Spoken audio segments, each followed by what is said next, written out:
তো আমরা প্রথম লিখেছি যে লাফজ কাকে বলে? আমাদের মুখ থেকে যেসব অর্থবোধক শব্দ বের হয় তাকে নাহুর ভাষায় লাফজ বলে। মানে হলো, আমরা তো অনেক ধরনের শব্দ উল্লেখ করি, বিভিন্ন ধরনের কথাবার্তা আমরা বলে থাকি। কখনো কোনো কোনো আমাদের মুখ থেকে যে শব্দগুলো বের হয় এগুলোর মধ্যে কিছু হয় অর্থবোধক, কিছু শব্দ এমন বের হয় যেগুলোর কোনো অর্থ হয় না। তো যেসব শব্দ আমাদের মুখ থেকে বের হয় এবং সেগুলোর একটি অর্থ আছে অর্থ আছে সেই ধরনের শব্দগুলোকে আরবি ভাষায় বা নাহুর ভাষায় লফজ বলে। এখন এই শব্দগুলো বা আমাদের মুখ থেকে যে অর্থবোধক শব্দগুলো বের হবে এগুলো দু ধরনের হতে পারে। এইসব শব্দগুলো কখনো ছোট আবার কখনো বড় হয়ে থাকে, অর্থাৎ এক বা একাধিক শব্দ হয়ে থাকে। তো আমরা যখন কোনো একটি শব্দ উচ্চারণ করি, হ্যাঁ, তখন সেটা আপনার একটি শব্দ হতে পারে কিংবা আপনার একাধিক শব্দ হতে পারে। শুধুমাত্র দেখা যাবে একটি শব্দ যার অর্থ একটি, কিংবা শব্দ একাধিক এবং অর্থ একাধিক। তো যদি এক শব্দ হয় এবং তার একটি অর্থ হয়, কিংবা দুটো শব্দ হয় এবং তার অর্থ একাধিক থাকে, তাহলে নাহর পরিভাষায় এসব শব্দ এবং বাক্যগুলোকে কি বলে সেটা আমরা দেখব। যদি শব্দের পরিমাণ একটি হয় এবং তার অর্থও একটি হয় তাহলে তাকে মুফরাদ বলে। মুফরাদ মানে হলো একক বা এক। তো যদি শব্দের পরিমাণ একটি হয় এবং তার অর্থও একটি হয় তাহলে তাকে মুফরাদ বলে।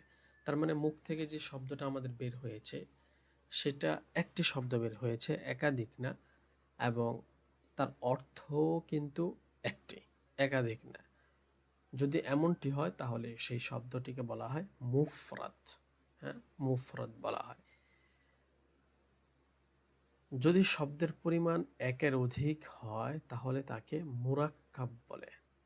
শব্দের পরিমাণ মানে হচ্ছে আপনার মুখ থেকে যে শব্দটি বের হয়েছে এই শব্দের যে পরিমাণ সেটা এক শব্দে সীমাবদ্ধ রয়নি, বরং দুটি শব্দ বা তিনটি শব্দ, চারটি শব্দ, যে কয়টি শব্দে আপনি বলুন না কেন একাধিক শব্দ বের হয়েছে এবং তার অর্থও কিন্তু একাধিক।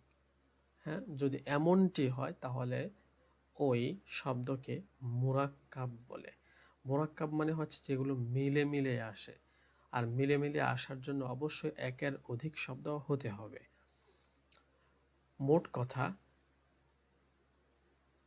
একক অর্থবোধক শব্দকে লাফজুন মুফরাদুন বলে, আর একাধিক অর্থবোধক শব্দকে লাফজুন মুরাক্কাবুন বলে।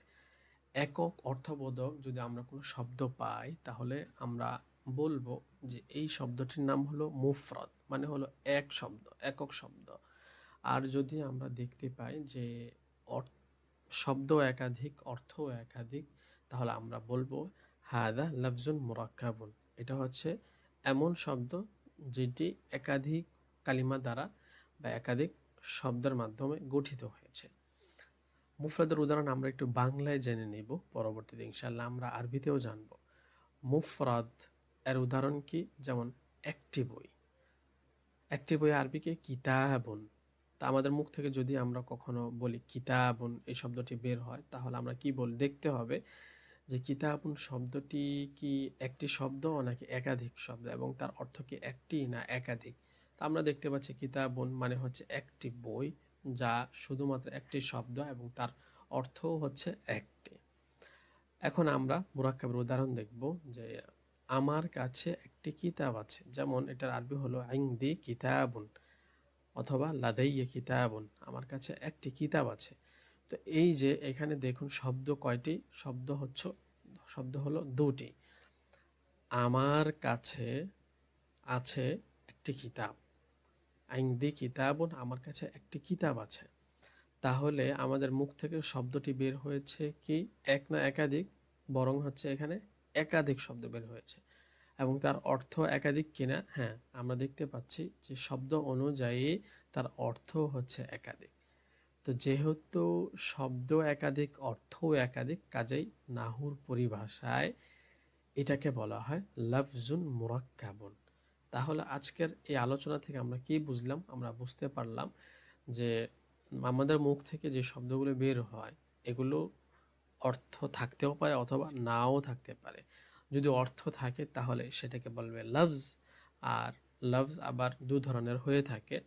কখনো দেখা যায় আমাদের মুখ থেকে একাধিক লফজ বা শব্দ বের হয়, কখনো দেখা যায় একাধিক শব্দ বের হয়। তো এক বা একাধিক যেটা বের হোক না কেন সেই অনুযায়ী আমরা লফজের নামকরণ করব। একটি যদি শব্দ বের হয় এবং তার অর্থ যদি একটি থাকে তাহলে আমরা বলবো এটি হচ্ছে কি, এটি হলো লফজুন মুফরাদুন, মানে হলো একক শব্দ। আর যদি একাধিক শব্দ বের হয় এবং তার অর্থও থাকে একাধিক, তাহলে আমরা বলবো যে শব্দটি হচ্ছে মুরাক্কাব। তো আজকের ক্লাস এই পর্যন্ত। সকলে ভালো থাকবেন। ইনশাআল্লাহ সামনের কোনো ক্লাসে আপনাদের সাথে দেখা হবে। যদি আমাদের ক্লাসটি ভালো লেগে থাকে তাহলে অবশ্যই আমাদের এই ক্লাসটি শেয়ার করতে ভুলবেন না আপনার বন্ধুবান্ধবদের সাথে।